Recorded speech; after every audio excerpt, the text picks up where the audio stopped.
Grabe, ang cozy naman itong behind the scenes moment nila Bea Binene at Wilbert Ross habang ginagawa ang kanilang upcoming series na Love Ya Lots. Habang naka-break sa taping, si Bea at saka si Wilbert ay naispatan na naglalaro ng phone ni Bea.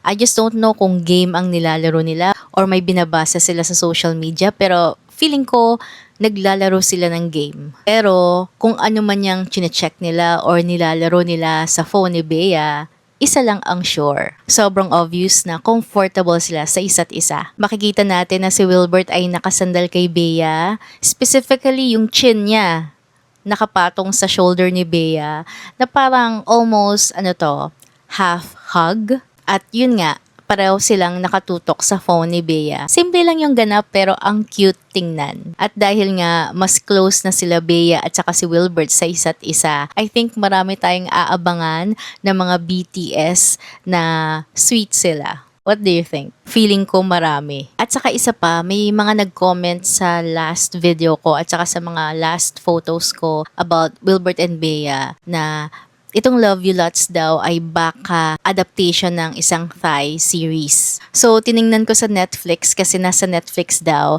At ayun na nga, may nakita akong I Love a Lot of You na series na Thai na 12 episodes. Pero hindi ko pa pinanood lahat. Tiningnan ko lang yung first 15 minutes ng palabas.